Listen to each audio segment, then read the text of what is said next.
नमस्कार। आज हास्य लीला या हास्यासन इसको लेकर बातें करते हैं। आज का ये जो संवाद है बड़ा हंसी मजाक से जुड़ा हुआ ही है। देखिए, वैसे प्राण लीला उपासना जब हम कर रहे हैं, कर्मयोग फॉर 21st सेंचुरी का ये जो फिट फॉर लाइफ का साधना पद्धति है, इसको आप जब सीख रहे हैं, सिखा रहे हैं, तो आपको ध्यान में रखना है कि इसको सीखने सिखाने का जो सिलसिला है, इसका मूल आधार क्या है, आधारशिला क्या है। तो जिस तरह से हमारा जब जन्म होता है, उसके बाद हम दो बहुत अहम चीज़ सीख लेते हैं जीवन में। पहला तो है मातृभाषा और दूसरा है चलना। ये दोनों जो चीज़ है, देखिए, ये बचपन में बहुत ही, जब हमारा ब्रेन जब विकसित उतना नहीं भी हुआ होगा, उसी समय जब और कुछ नहीं सीखे होंगे, कोई स्कूल में दाखिल नहीं हुए हैं, कोई टीचर शिक्षक कोई आके हमको ब्लैक बोर्ड पे या कंप्यूटर पे पावर पॉइंट दिखा के या किसी तरह से सिखाए नहीं है, कोई शिक्षा विधि के माध्यम के बगैर ही, बिना कोई शिक्षा विधि के माध्यम से ये दो बहुत अहम चीज़ हम सीख लेते हैं, चलना और बोलना। तो ये चलने का और बोलने का जो सीखने का माध्यम है या सीखने का जो पद्धति है, जो प्रोसेस है, उसको अगर आप गौर से देखें तो उसमें ये आप देखेंगे कि इसमें होता क्या है कि जो सीख रहा है वो उसका प्रयास सबसे ज़्यादा होता है।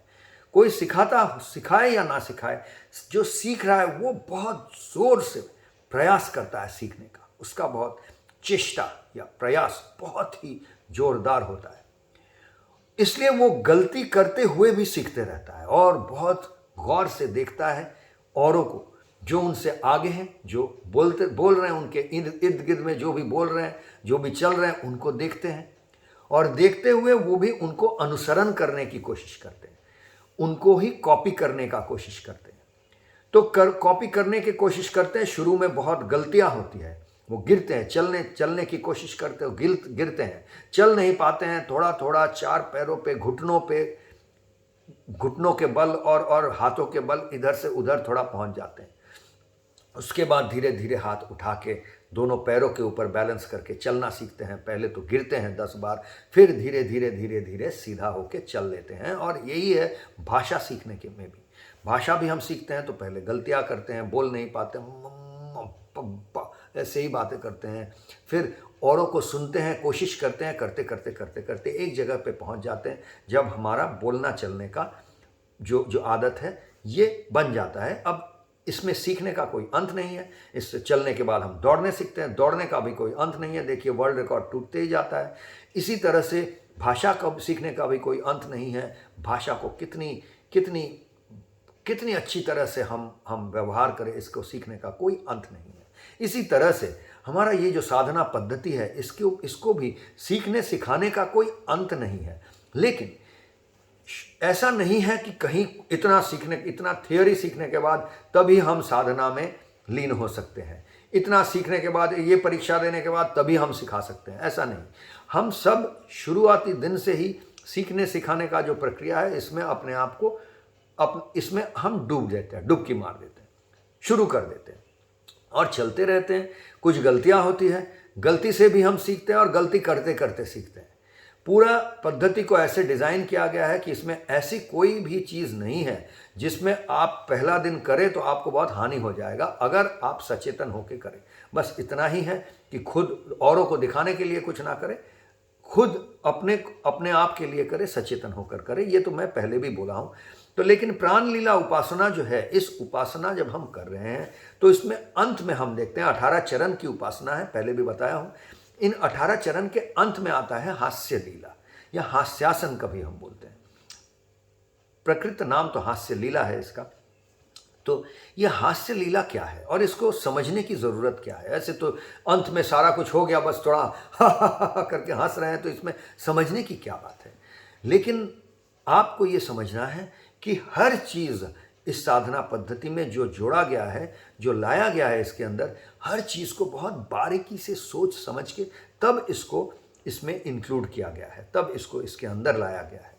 तो आप अगर इसके पीछे जो चिंतन है, जो सोच है, इसको नहीं समझेंगे, तब कहीं ना कहीं इससे लाभ कम मिलेगा। और दूसरे को जब सिखाएंगे तब भी आप सही तरह से सिखा नहीं पाएंगे, गलत सलत कुछ सिखा देंगे और इसके चलते ये चलते चलते वहाँ पहुँच जाएगा। जब इससे फ़ायदा तो नहीं होगा, उल्टे इसको एक रिचुअल यानी कि एक कुसंस्कार बन के रह जाएगा। सुसंस्कार, जो संस्कार से हम मंगलमय और शुभ के ओर नहीं जाकर हम कहीं गलत के और आसुरिक शक्तियों से हम प्रभावित हो जाएंगे, ऐसा हो सकता है। इसलिए इसका जो प्रज्ञा है, जो ज्ञान है, थियोरी है, प्रैक्टिकल के पीछे जो थियोरी है, इसको भी समझना बहुत ज़रूरी है।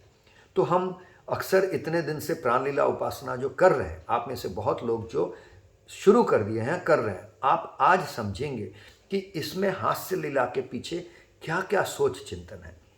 वैसे देखिए, हंसने हंसाने का जो सिलसिला है ये कोई आज की बात नहीं है, हज़ारों साल से ये रहा है। कौतुक होता है, कौतुक नक्शा कहा जाता है। तो राजा होते थे, उनके जो दरबार होता था उसमें भी हंसाने के लिए अलग लोग होते थे। हास्य कवि सम्मेलन होती है अभी।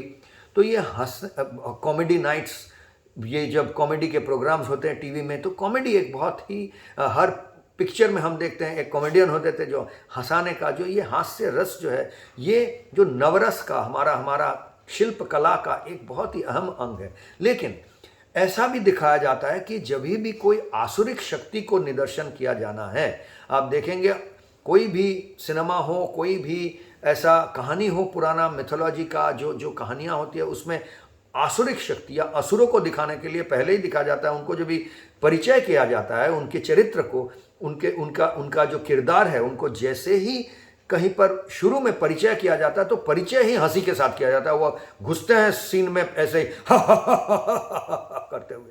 तो ये एक जो करके विद्रूप का एक जो हंसी है, जो परिहास, औरों के ऊपर कहीं कुछ कर्म चल रहा है, उस कर्म को नष्ट करने की एक किसी के ऊपर ईर्ष्या से या किसी के ऊपर कहीं पर कोई विघ्न लाने के लिए एक हंसी का जो इस्तेमाल होता है, जो आसुरिक शक्ति का हंसी है, वो बहुत प्रचलित है। उसको बहुत व्यवहार भी मीडिया में बहुत व्यवहार भी किया जाता है करके आप किसी का कोई विचारधारा को उड़ा दिए। पहले कोई कुछ बोलने की कोशिश कर रहे हैं, वो आप समझने के पहले ही उसको करके उड़ा दिए।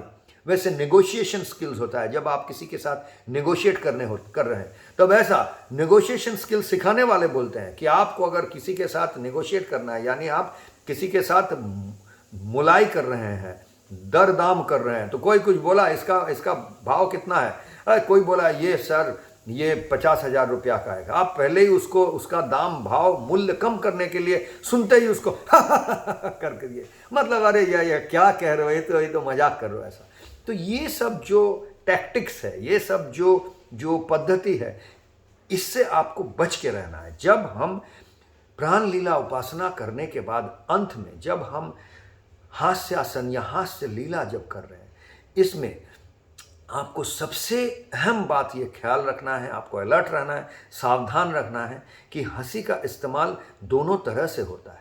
एक सतमंगल में सुंदर की तरफ जाने के लिए, और एक जो भी आसुरिक शक्तियां हैं उधर जाने के लिए, जो सत्य नहीं है, जो मंगलमय नहीं है, जो शुभ नहीं है, सुंदर नहीं है, ऐसे चीज़ों का प्रतीक होकर भी आप हंस सकते हैं।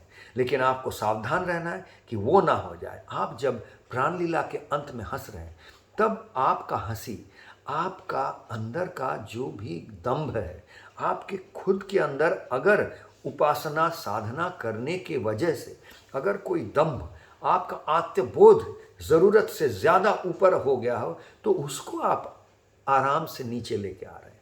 तो इसलिए हम जब इसको शुरू करते हैं, हास्य लीला में स्व आता है। वैसे हंसी में कभी भी आप देखिएगा नहीं स्व का इस्तेमाल होता है।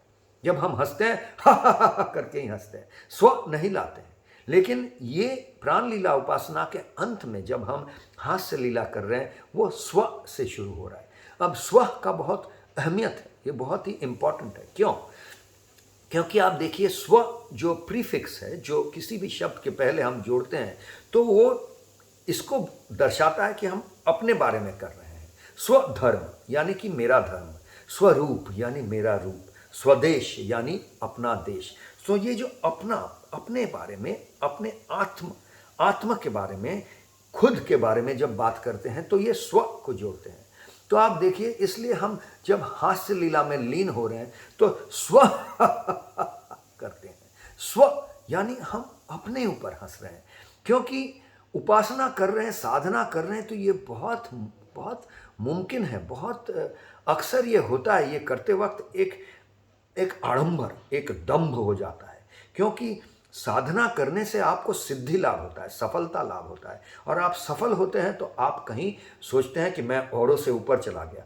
ऊपर तो गए हैं ज़रूर, लेकिन इसमें ज़रूरत से ज़्यादा ये अगर आपको प्रभावित कर दे, आपका अपना ही रूप लेकर, अपने आप को लेकर आप ज़रूरत से ज़्यादा दंभ हो जाए, प्राउड हो जाए, आपको ये एरोगेंस हो जाए, तो वो आपको साधना में हानि पहुंचाएगा और आपको जीवन में नीचे लेके जाएगा। तो इसलिए आपको बहुत संभल के चलना है, बहुत सावधान रहना है, अलर्ट रहना है। इसलिए साधना के अंत में आप प्राण शक्ति संचय किए हैं, 1 घंटे से आप मन लगा के और सालों साल करते करते आपको जब ये साधना करते हैं, आपका प्राण शक्ति आपके वश में आ गया है।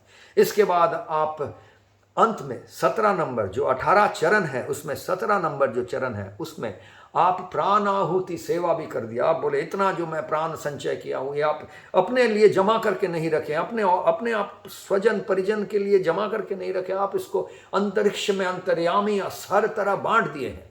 आप प्राण शक्ति की आहुति चढ़ा दिए हैं सेवा में। अब तो आप बोलेंगे अब मैं बहुत बड़ा आगे हो गया हूँ। ये जो इसको भी तोड़ने के लिए ये स्व करके आप अंततः जो कौतुक है, जो हंसी है, मजाक है, खुद को थोड़ा लाइटली लेना है, बड़ा सीरियसली ना ले कि अपने आप को, अपना साधना को ज़्यादा सीरियस नहीं ला ले। अपना साधना से जो फल मिलता है, जो सफल मिलता है, उसको ज़रूरत से ज़्यादा सीरियसली ना ले। उसको थोड़ा हंसी मजाक में चलते रहे, जैसे कि आपका भी ज़िंदगी चलता रहे, साधना भी चलता रहे। तो यही इसके पीछे चिंतन है, सोच है।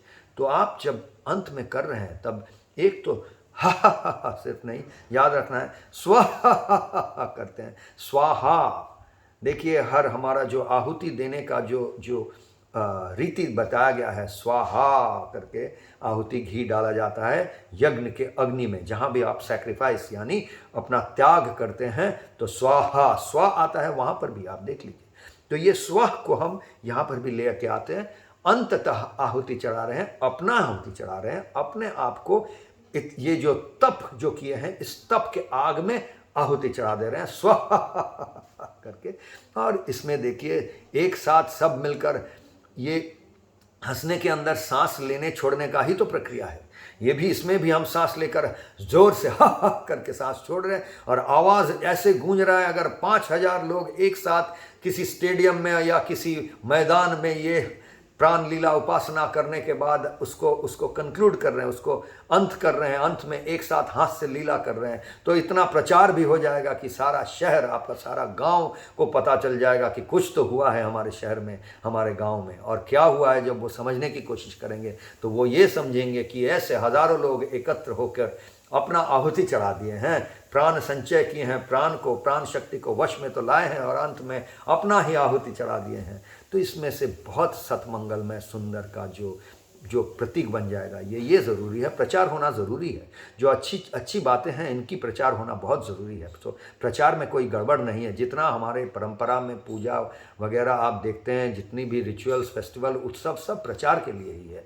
तो जैसे कि सतमंगलमय का प्रचार भी हो और आप अपने आप को लाइटली भी ले सके, साधना में जुड़े रहें। इसीलिए हास्य लीला से प्राण लीला उपासना को सही तरह से अंत करें। आज के लिए इतना ही दोस्तों, नमस्कार।